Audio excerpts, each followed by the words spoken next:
Hello everyone, and welcome to Memory Matters for All Ages. I'm Janelle Nichols from the Gables of Hudson Assisted Living Residence. We want to welcome back to the program Catherine Kilpatrick, speech pathologist, author, speaker. She works with Home Health Agency. She is a specialist in Alzheimer's and dementia issues, cognitive issues. Multitasker, an amazing multitasker. And today, oh, by the way, almost Happy New Year to everybody. I can say that. I think I'm close enough. But today, we're going to try something that we haven't tried before. So welcome to the Memory Matters Mailbox. We are going to answer some questions that have come our way and put Kathy on the spot and see. Well, we'll see here. We'll see if this works. This is a new experiment for us.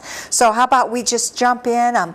Many of these questions are about previous topics on the show. Okay. And just some interesting comments that we have. So let's jump in. You ready? Let's give this a try. Okay. Question number one, we're going to talk about from a couple of seniors. Okay. And they have identified themselves as seniors when they send in the questions, okay? I am 72 years old. When is the best age to talk to my kids about my wishes for my future, such as living arrangements, finances, etc.? 72-year-old senior. Right now. I agree, yeah. You know, totally. I think there's a point when, and I look at it from my perspective and my age, is that if you're still working, then the conversation's a little different when you're retired. And so, you know, my plan, you know, I've got stuff put together, but with my son, it's like, okay, after I move, and do not own a house and I'm renting for a while, then I want to kind of put the plan together. But you really need to do it before you need to have any concerns at all. It really makes so much more sense. And, what about and then it can be an ongoing dialogue, well, too. It has to be, because things change and life throws curves at you that you don't see coming. What about putting something on paper? Oh, You're a big proponent of that, aren't you? And you know, actually, with some stuff with my mom, when she was healthy, and as her healthcare power of attorney, I wanted to make sure that I had her wishes in writing, so that in talking with family, it was not my saying this is what she wanted. And so we did some actual documents if she, you know, had Alzheimer's disease in the early stages, because that was a fear of hers, what she wanted to have done as far as special measures, and then as the disease progressed, and then we had it notarized and gave a copy to the doctor and every family member. You know, so when the time came up later on when she wasn't eating and somebody said, you know, we need to put in a feeding tube, and it was like, no, you know, she's saying now she doesn't want it, but she said that a long time ago. And so I think anything that we can do that way, and just be aware, I think we have to watch out that we don't just like stick it somewhere and don't look at it and revise it. So it's maybe that you review it, you know, on your, you know, the 6-month anniversary of your birthday. You don't want to do it on your birthday. I was kind of like, but you know, so you have a special once a year date or something. Absolutely. Well, I think it'd be a good New Year's resolution to say, this is what we're going to do. We're going to sit down and I'm going to share with my family. So in answer to this gentleman's question, when is the best time? Right now. Do it now. Okay. Absolutely. Continuing on this, I know it was just last week we talked about difficult conversations, wasn't it? Okay. Continuing on this is from a couple of sisters. Our mom is 87. And at a recent family gathering, probably at the holidays, we noticed that her blouse was on backwards. Was this a fluke, or should we be concerned? It's a red flag. Yeah, it is. Now, let me clarify that a little bit. Yeah. Did you ever put a sweater on backwards yourself? I was just going to bring that up. I've done it too. Never mind. Just never mind. But it's a red flag, isn't it? At 87. I think you need, well, but it could be her vision, or it could be her dexterity. Right, okay. And looking at the item. You know, so I guess maybe not like, oh my gosh, we got to go move her into a nursing home type thing. But I think observing what's going on, being more vigilant is probably a good idea. I think I had mentioned the story at a niece's wedding. My mom came out and the dress was on backwards and inside out. I remember you telling me that, And it was like, oh, this has never happened before because I know how she is. And I just said, oh, you know what, let me fix this. And she says, well, you Very must have casual. put on. That's good advice. Don't freak out, but start paying attention. Really, yeah. All right, continuing, this is from another daughter. We have become increasingly worried about Dad's driving, talking about difficult conversations. All my siblings are home for the holidays, and we want to talk Dad into giving up the car keys. Dad is a retired executive and a very proud man. How do we do this without making him feel defeated and hurt? There you go, Kathy. Tell this family what to do. Well, first of all, listen to our driving thing and go on my website, because there are some stories on how to plant those seeds. Right. You know, I guess what concerns me about that is if there's been no previous conversation, because we talked about this You talked earlier. about planting seeds. So it might be that, you know, Dad, you know, we'd love to have you continue to drive, having that conversation beforehand and saying, you know, maybe a driver's assessment, you know, or, you know, a driver training thing. You know, we all need that refresher course. And, you know, I mean, I personally believe that anybody, unless if they have visual problems or something like that, or even hearing, because you can't hear, you know, the siren or whatever, that like at 75, you ought to just go through a driving test. I mean, because then you don't get socked with, oh my gosh, you're so unsafe and causing accidents or hurting someone. So to have all these people descend on you and say, I mean, my goal was almost like an intervention. That's right, that's right. And it's the holidays. Yeah. And ooh, I All mean, right. now, that being said, if Dad's had accidents, if there's been things that have been a problem, then it may be that intervention in that way of taking the car keys away may need to happen. But I think as a general rule, if you're coming in and visiting and you want to bring it up a little bit ahead of time and then discuss options. You know what, maybe we ought to talk to the doctor about this, or maybe the driver assessment, you know, or whatever. Well, last week, one of your points was on these difficult conversations, give them choices. Right. So rather than boom, all of us Right. are ganging up on you, let's give choices. Let's talk about Unless it's a crisis and you have, and it's like we need to just take the car, disable the car, or you know whatever, and then I mean you have to do something for safety reasons. All right, very good advice. All right, again, we have a senior that contacted us.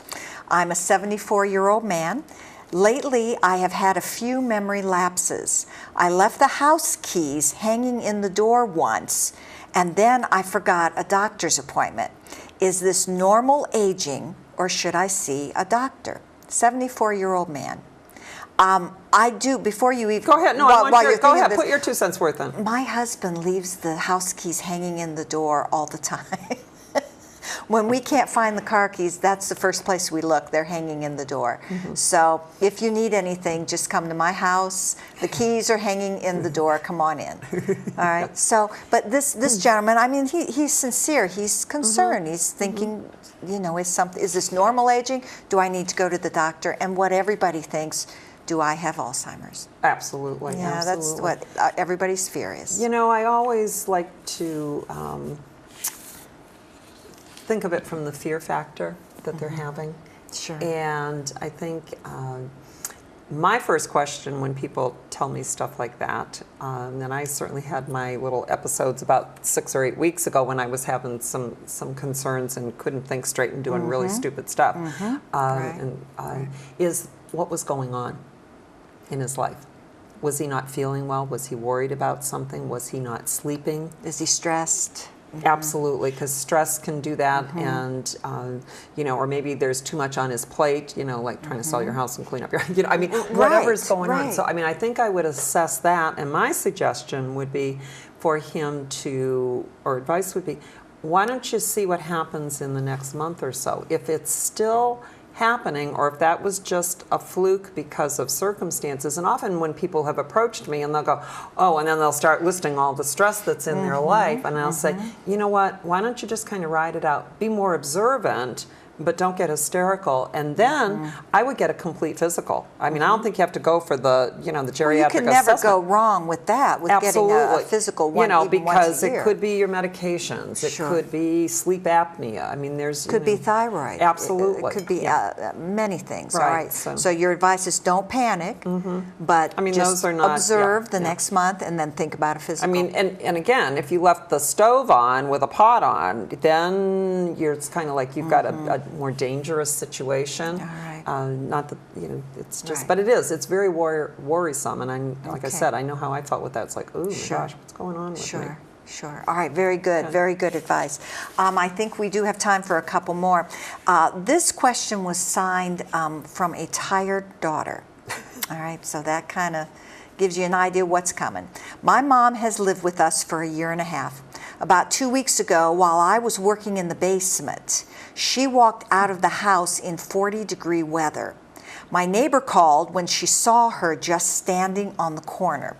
She was only gone about 25 minutes, but still it really scared me. Could it be time to look at getting more help here at home, or even look at mom going to an assisted living? Where do I begin? Well, I think the key word there is tired. Wouldn't you agree? Absolutely. Absolutely. If that wasn't put in there, I would kind of look at it differently, because look at the options she was asking.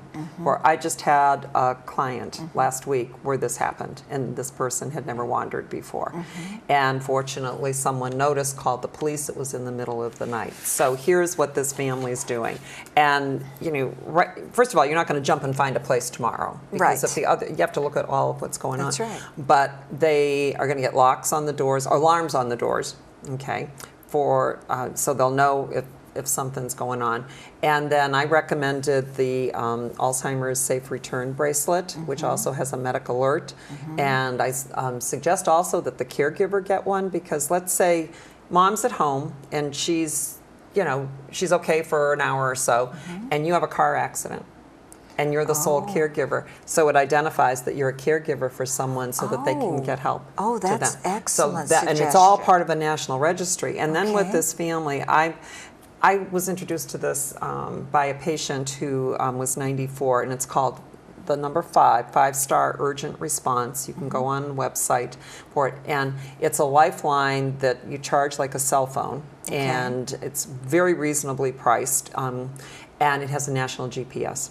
How about that? So if mom was missing, how about that? She could go on her computer and track where she is. She could locate the police, or mom, if she was aware enough that something was going on, could press it, and they could locate exactly where she is. So. Now, the bracelet that you were talking about, they can get information Call on the that? Alzheimer's Association. Alzheimer's Association. Yep, absolutely. Very good. Very good. Absolutely. All right, time for one more? No, I don't think so. No, you don't think so?